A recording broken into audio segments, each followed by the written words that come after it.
What's up guys? Welcome to my channel. My name is Mallory Graham and today I'm going to be talking about how to create new content for your social media when you're feeling stumped on what to create next.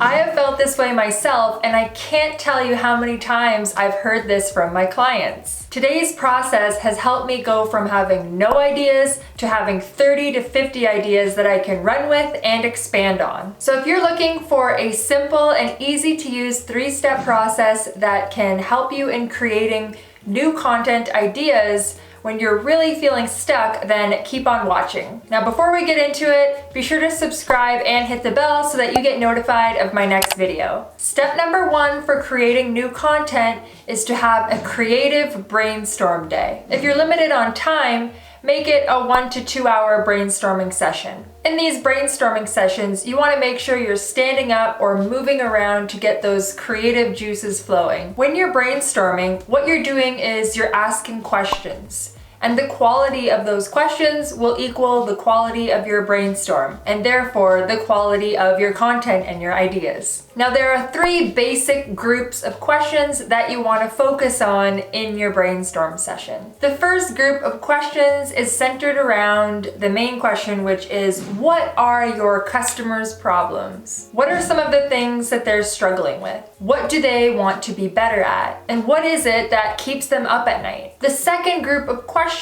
is around how can we better serve and how can we help you better? Answering that question. This is a question that you might want to ask other people. So you could either email customers or put out a survey to collect all of the data all at once. But you definitely want to use this information to figure out some of the answers to this question of how you can serve others better. Now this also stems off of the idea that creating content should really be around your frequently asked questions. And that is, what questions do people mostly ask you? How is it that you best help others? And what is it that you could do to better serve those that you are serving? Now the third group of questions for your brainstorming session is centered around what is possible for your customer. What is possible for them once they get past whatever problem is standing in their way? What could they accomplish if their problem was solved? What does their desired state look like? And how could you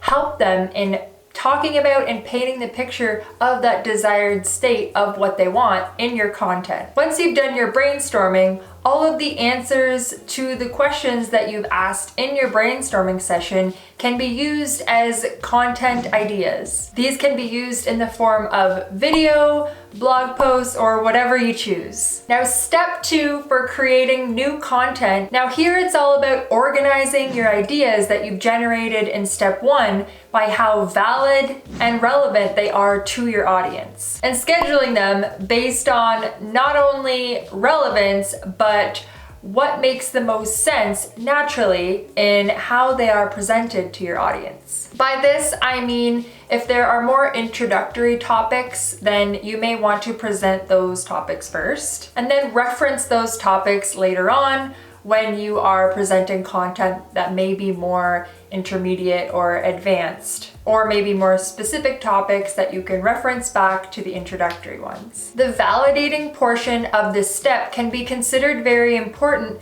because what it means is figuring out if the topics are in demand or if they are of high quality or not. Now, when looking at quantitative data like search volume on Google or YouTube, this can be very useful, and validation in that regard is great.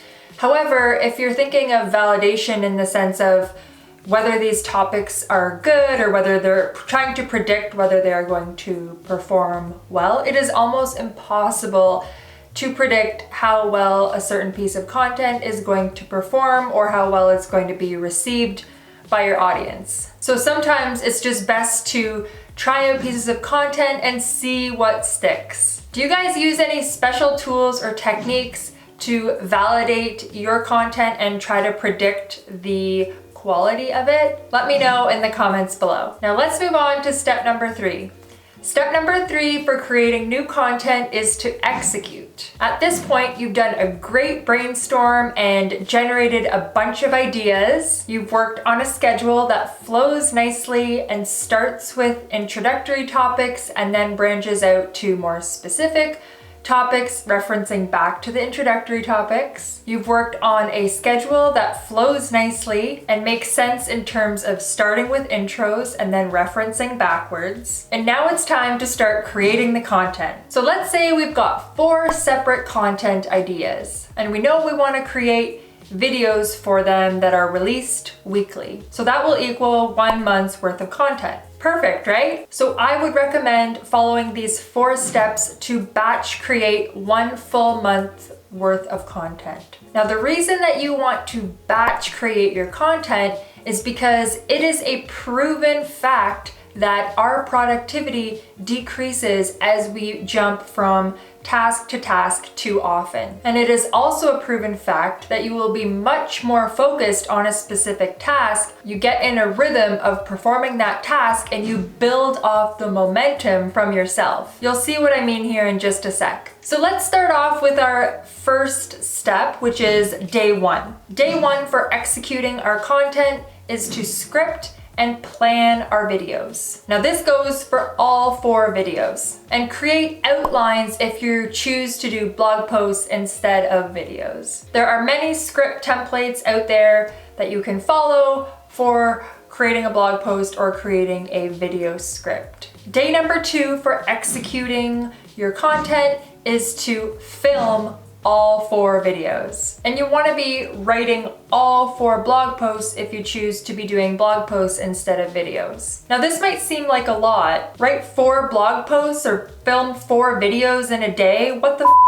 But I'm telling you, you will already have an outline or a script. And once you get on a rhythm of writing or filming your videos, it's better to just keep going than to stop and then restart that rhythm again the next time that you think it's time to film or to write. Not to mention for your videos, setting up your equipment and your set if you have one, getting your makeup on and things like that, that takes time. So batching your filming can really help with time because you've already done all that preparation for that day's activity. Now for day 3, you want to edit all of your videos. Have an editor edit the videos or send your blog posts to someone else to read them over that day or over a couple days. Day number 4 is to optimize and schedule all 4 videos. Now this involves getting your videos to look good on YouTube or whatever platform you're using to publish them, formatting your blog posts on WordPress or whatever blogging platform that you use, inserting the proper